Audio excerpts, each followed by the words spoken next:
les capacités du cerveau déclineraient, dit-on, à partir de 45 ans.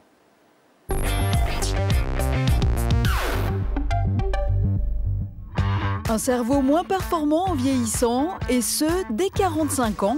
Voilà le résultat d'une étude menée par l'INSERM sur 7000 volontaires pendant 10 ans et publiée en janvier dernier.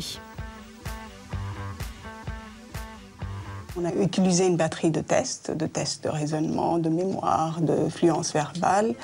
Ils ont été testés 3 fois sur 10 ans. On voit bien un déclin chez les gens jeunes, hein, et ces gens-là ont entre 45 et 49 ans.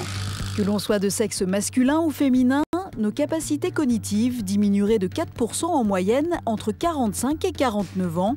Mais avec l'âge, les hommes déclineraient plus vite que les femmes, moins 9% en moyenne pour vous messieurs, contre 7% pour nous mesdames, entre 65 et 70 ans. Des petits oublis, choses comme ça, mais enfin, pas plus que ça. Enfin, d'après cette étude, tous les individus ne seraient pas égaux face à ce déclin. Certains garderaient leurs facultés intactes bien plus longtemps que d'autres.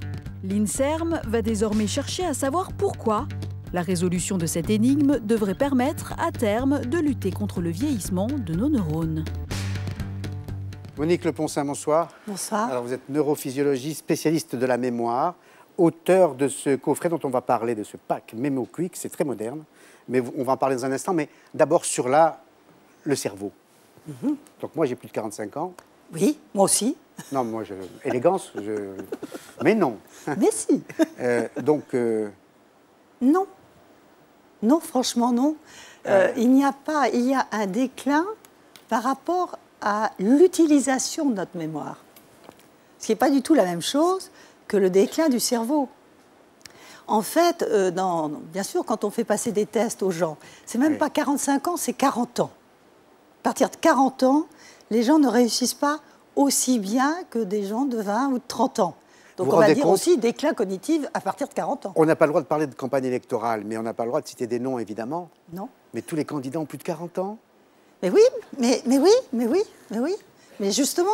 Il y en a certains sans doute. Non, mais je dirais pas. J'ai dit tous. Tous. Alors, voilà. Tous, vous voyez, il faut quand même des performances, les uns et les autres, n'est-ce pas? Bon, on ferme la parenthèse. On ferme la parenthèse. Voilà. Non, je veux dire par là que... Alors, sérieusement, quand on dit le déclin du cerveau... Il n'y a pas de déclin du cerveau. Il n'y a pas de déclin du cerveau. Il y a un déclin du cerveau quand il y a maladie.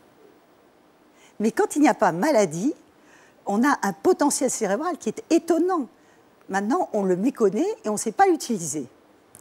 La meilleure des preuves, quand on fait passer tous ces tests, et j'en ai fait passer beaucoup depuis 40 ans, oui.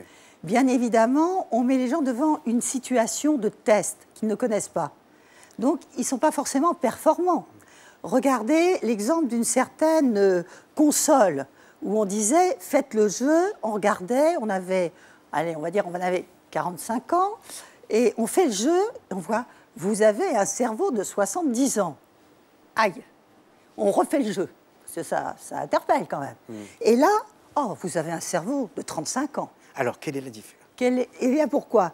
Tout simplement parce qu'au départ, on a fait le jeu sans trop le connaître. C'est un jeu, on ne fait pas très attention, etc. Et par conséquent, on n'est pas dans la vigilance pour être performant. On ne se donne pas les moyens de répondre correctement.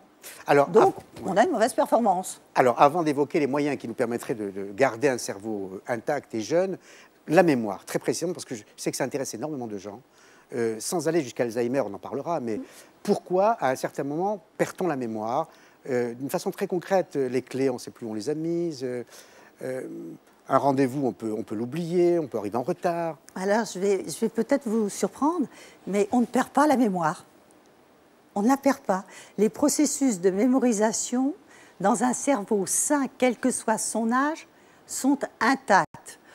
Par contre, le phénomène du vieillissement, c'est un phénomène indirect. On va être plus fatigué, on a moins de vigilance, on entend un petit peu moins bien, on voit moins bien. Toutes les entrées sont de moins bonne qualité. Donc, si on entre moins bien l'information, bien sûr, on va la restituer de façon moins correcte. Donc il y a un vieillissement naturel quand même. Il y a un vieillissement naturel, le cerveau vieillit, mais c'est peut-être l'organe qui vieillit en restant le plus performant. Regardez ces personnes qui ont 90, 95 ans, qui vous récitent des tirades sans aucun problème, et on dit, vous allez voir, vous allez voir, vous allez voir. Alors pourquoi eux et pas d'autres? Ah, ils sont exceptionnels. Jean d'Ormesson, par exemple, voilà, sur un plateau télé, il est... Oui, mais Jean d'Ormesson... Il dégage une énergie en dehors de son talent d'auteur. Absolument, il va avoir une énergie physique qu'il entretient certainement par une certaine hygiène de vie aussi, quand même. Oui, une coquetterie, quand même. N'est-ce pas? L'œil brille toujours. Voilà, l'œil brille toujours. Oui. Et puis, il entretient aussi son cerveau dans la vitalité parce qu'il lui fait toujours appel. Il fait aussi appel à sa mémoire. Aujourd'hui, on est dans un siècle où on a les Blackberry, les post-it, les ceci, j'entends partout dire, faites des post-it, notez pour ne pas oublier. À force de se béquiller, il ne faut quand même pas s'étonner que le cerveau, quelque part, rouille. Tout à fait. C'est de la rouille. Alors, ce qui est intéressant, c'est que vous a précédé Philippe Croizon, qui a réalisé un exploit de folie, handicapé, traversé de la Manche à la nage, alors qu'il a été amputé des 4 membres. Et ce n'était pas un sportif à l'origine. Et il l'a fait parce qu'il a réussi à s'entraîner comme ne le ferait pas un valide. Donc, il s'est entraîné. Est-ce qu'on peut, et on va arriver à votre travail, qui est pertinent et intéressant, est-ce qu'on peut entraîner le cerveau comme on entraîne son corps? Mais absolument. Pour reprendre une expression, je crois qu'elle est de vous, est-ce qu'on peut lui faire la gym au cerveau? Oui, on peut avoir sa gym cérébrale, seulement il ne faut pas la concevoir en se disant une fois par semaine, je fais 1 heure de gym cérébrale.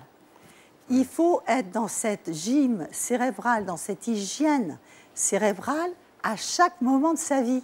Alors, c'est quoi la gym du cerveau? Élongation pour éviter, le cerveau peut-il avoir des courbatures comme le dos? Est-ce que le cerveau peut avoir des courbatures? Sans doute pas, mais il peut être fatigué. Ça, c'est sûr.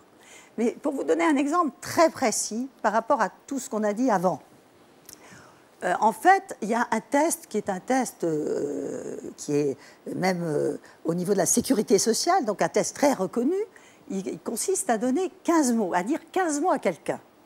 Il a été montré par celui qui a conçu ce test qu'en général, quelles que soient les personnes, elles donnent en principe 7 mots plus ou moins 2, donc entre 5 et 9 mots. C'est un test que j'ai fait avec beaucoup de personnes, y compris pas seulement dans notre hexagone, mais même ailleurs. Effectivement, on trouve 7 mots, c'est-à-dire sur 15 mots qu'on va vous dire, ça veut dire qu'une fois sur 2, vous passez à côté. Plus vous allez prendre de l'âge, souvent, plus vous avez de difficultés à faire ce test.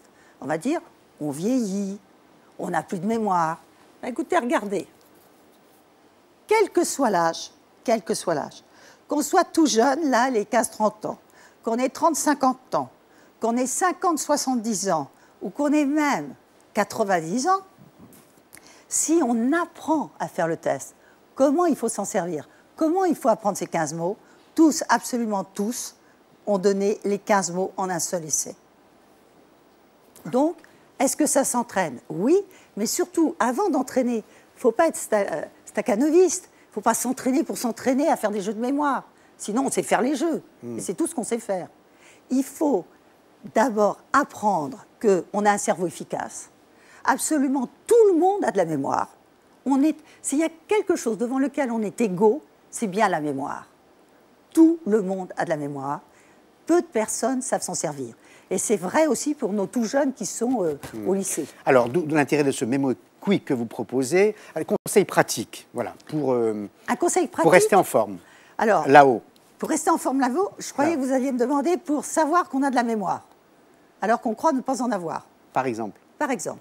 Eh bien, tout à l'heure, j'ai entendu une jeune femme charmante me dire « Oh là là, je vais dans un placard, j'arrive devant le placard, je ne sais pas ce que je viens y chercher. » Combien de personnes vont dans une pièce sans savoir ce qu'ils vont chercher?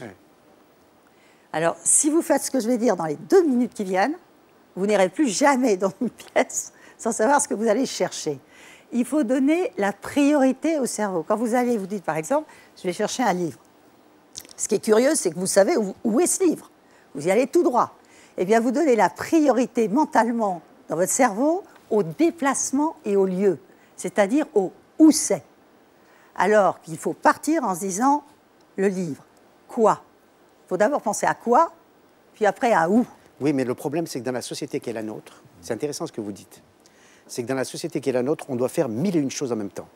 Et alors, le net a amplifié. Eh bien oui. Et le net a amplifié. Quand vous voyez par exemple des internautes devant leur écran, l'écran est divisé en plusieurs écrans, parfois 4, parfois 5, et l'internaute va faire plusieurs choses à la fois. Alors, effectivement, ça peut être une performance intellectuelle, mais ça peut aussi brouiller les pistes. Oui, et vous avez parfaitement raison, mais il y a un moyen de le faire. Et en général, les personnes ne savent pas faire ce que j'appelle des micro-stop-actions. On peut passer d'un thème, par exemple, le thème ce que vous donnez comme situation, on va passer de là, il faut faire un petit stop, puis là, un petit stop, puis là. Il ne faut pas aller par séquence mentale. Auquel cas, on donne l'impression de faire beaucoup de choses à la fois, mais en fait, on fait les choses les unes après les autres. Le cerveau permet de faire plusieurs actions à la fois. Nous sommes cerveau. Si je fais ça, c'est cerveau. Je vous parle, c'est cerveau. Je bois, c'est cerveau. Nous sommes cerveau. Donc quand je vous parle, je bouge les mains. Donc je fais plusieurs actions. Effectivement, mon cerveau me permet de faire plusieurs actions à la fois. Mais il n'y en a qu'une qui est prioritaire. On ne peut être que sur un axe prioritaire à la fois. Vous êtes en train d'écrire quelque chose, le téléphone sonne. Vous décrochez, c'est quelqu'un que vous connaissez très bien. Vous continuez à écrire et vous faites « oui, oui, bien sûr, bon, évidemment ». Et à un moment, la personne vous dit quelque chose qui ne passe pas. Vous dites « ah non, tu ne peux pas dire ça, c'est pas possible ». La priorité, ça y est, elle est passée là. On ne peut pas, le cerveau ne peut pas gérer deux actions prioritaires à la fois, une seule.